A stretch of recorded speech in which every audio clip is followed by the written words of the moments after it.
fitness always paired with a diet will always helps you to keep fit, and it also prevents you from a lot of chronic diseases, right?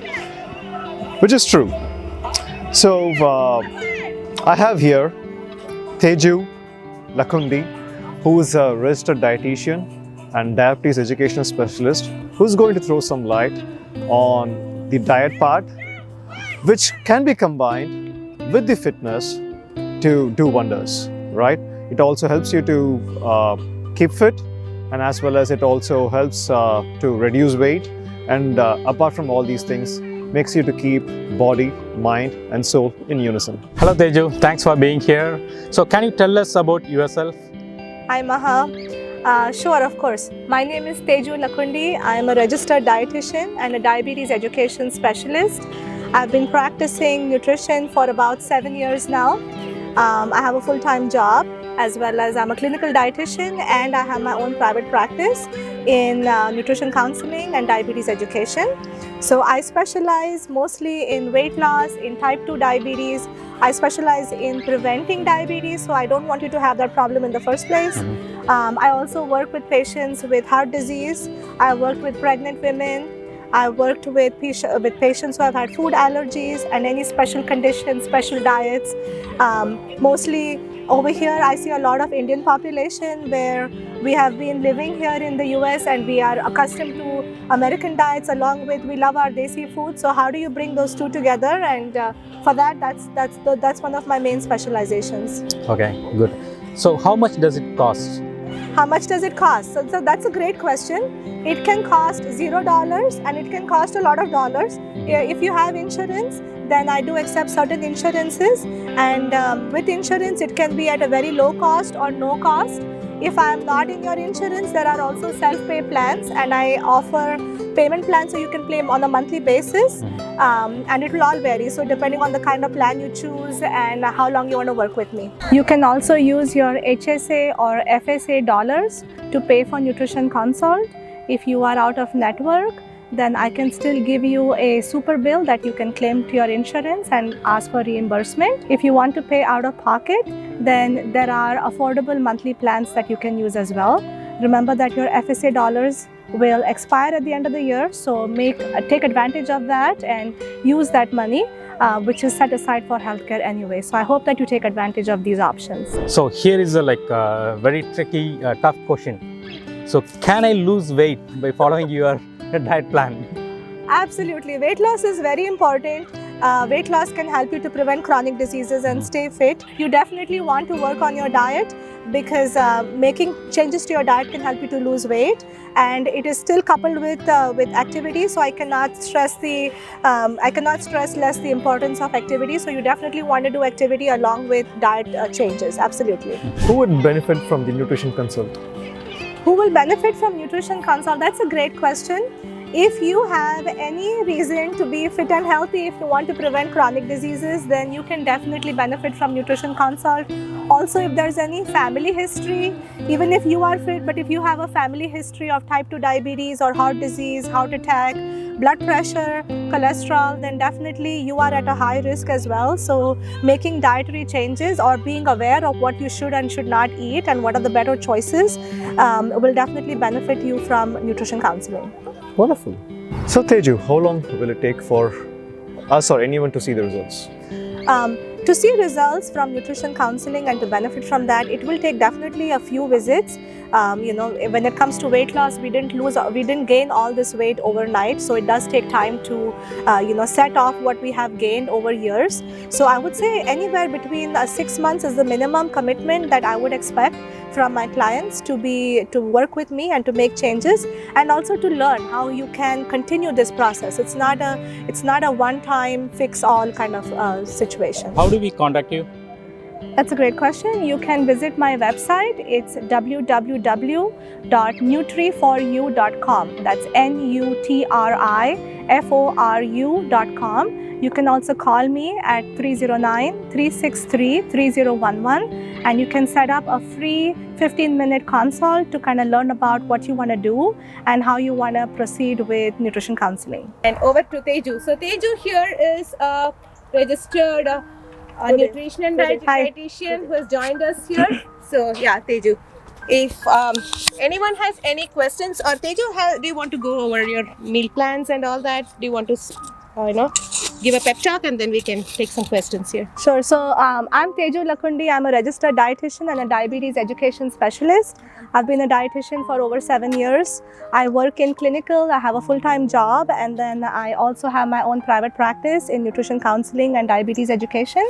I'm also in network with many insurance providers. So if you have United Healthcare, Cigna or Medicare, many times nutrition counseling is a preventive benefit, which means you get to pay $0.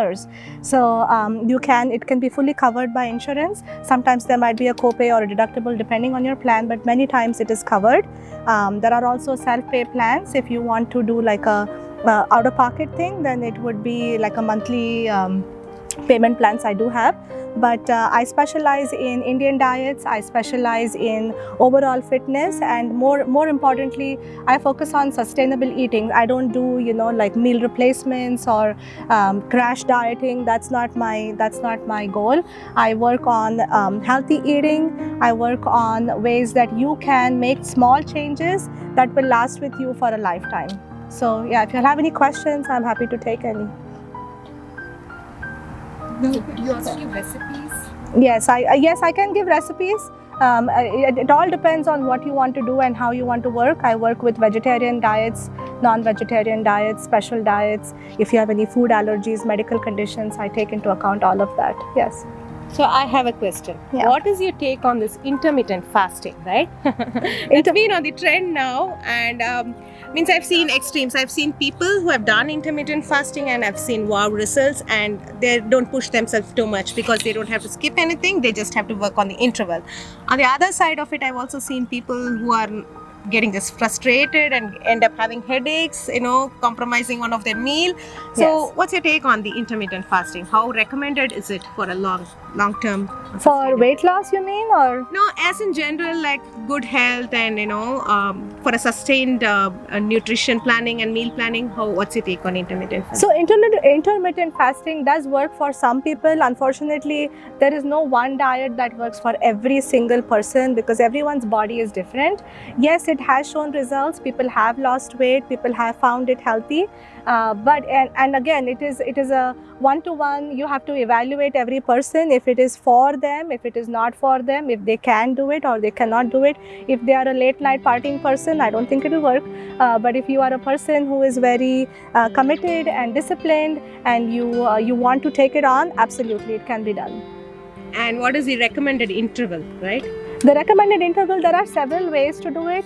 Some do like a 12 hours, some will do certain days. So again, it has to be evaluated on a one-on-one basis. So we need to talk more. Sure.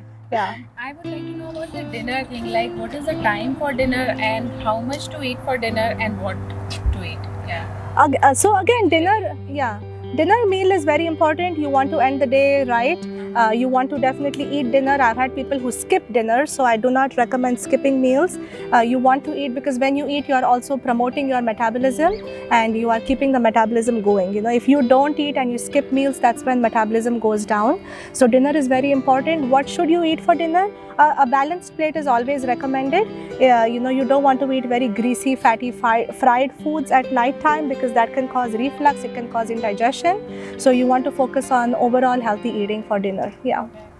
And like once in a week eating out, takeout, does that again increase calories or like, Again, varies like what kind of food choices you are making. So we want to look at, even when you are dining out, there are ways to eat healthier and make healthy choices off the menu. So I have a handout especially on Indian foods and dining out. So you're welcome to, try that. I mean, you can have that as well. So again, it depends on what choices you're eating. Are you eating at a buffet? Are you eating at a fast food? Are you eating at a sit-down restaurant? What kind of restaurants you're going to and what kind of choices you're going. So when I do my counseling, I do look at, what kind of places you go to. I look at the menus and I make recommendations based on the places that you go to eat. I have a question, so how many intakes in a day are recommended? Like snacking, snacking is definitely not recommended, but how many times you should eat in a day? Definitely 3 meals a day. is the minimum that anyone should be eating. You don't want to go more than 6 hours without a meal. I do not recommend that. So if you are going to eat like early in the morning and then lunch is later on, I do recommend a snack in those situations to keep your metabolism going. But generally 3 meals a day if you're trying to lose weight, snacking lesser the better. And even if you must snack, we can talk about healthy snack choices. Okay, and the time of the dinner, what should be the appropriate time of the dinner? Like everybody says like they should eat, like they should have our dinner by 5:30, 6, 7. Yeah, but I wonder like I'll in the middle of the night I'll be hungry. Exactly. So it depends on your routine. If you are not a person who sleeps early, then it would not necessarily be ideal to eat too early, because again you will feel hungry later on. Most of the times when we eat a meal, your food will last with you about 4 hours. Then you will get hungry pretty much. Most of the times you will. So depending on your routine, what time you go to bed, we can come up with a dinner timing. Again, it's individual. So nutrition counseling is very individual based on your preference, your routine. I worked with people who work third shift, so that wouldn't work for most of us, right? I worked with people who are drivers, who are truck drivers, so they are on the road all the time. So what works for you will not work for them. Again, it's very individual based on your lifestyle, your medical condition, your work life, your family life, your kids. I have moms who tell me I eat whatever is remaining. And that's reality. I have done it too. So again, each one is different. So yeah. Yeah, I would like to add my 2 cents here. Of course, I'm no medical expert, but then what I've seen is try to do what is more sustainable and more healthy, right? Yes. Junk through the day and start fasting through the night. Start fasting from 6 o'clock. Of course, your body is not going to help with it. It's going to suffer through the junk, right? Sure. Or just eat very limited meals and end up in headache and stressful days and nights, and you don't enjoy what you're doing, right? Exactly. Of course, that's not going to be sustainable. So I also, through the Bollywood Fitness, what I say is choose to do something that's sustainable. Yes. Be it walking or early dinner or replacing sugar with jaggery or other equivalent alternatives. Try to find what works for you and what is sustainable for a long time. Yeah. There are so many things in trend for weight loss, right? Yes, absolutely. So Absolutely. weight loss is always a hot topic, and Yes. so many things in trend remains, but every body is different. So I cannot sustain on a dieting for a too long time. I try dieting. The third day I overcompensate. I Yes. eat more than what I would have compensated for the first 2 days. So that would be my 2 cents to everyone who comes and asks me like, what should I do with dieting? How does it help with weight loss, right? Food is an important part, and for weight loss, diet is also an important side to it. Both exercise and dieting has equal weightage, but then both of them choose to do what you can do for a long time and what is a healthy option. No shortcuts in this, of No course. shortcuts. Yeah, that is true. That is true. Like Archana says, make every move count. Same thing applies to nutrition. You want to make every bite count. And Teju, I know everyone is talking about the weight gain. Can you also evaluate the people who want to gain their weight? Yes, yes. That is a very underrated part of nutrition. You will be surprised there are many people who have issues to keep up their weight. So yes, I do. I have worked with patients who have needed to gain weight. And again, you don't want gaining weight doesn't mean go to McDonald's and eat fries. That's not a healthy way to gain weight. You want to gain weight in a very healthful way. So again, we focus on very healthy eating, and in those situations, I focus on increasing caloric intake through the healthful way with choosing healthy fats and healthy proteins and healthy carbohydrates. So that's a great question. Like, share, and subscribe to Machi's Cocktail.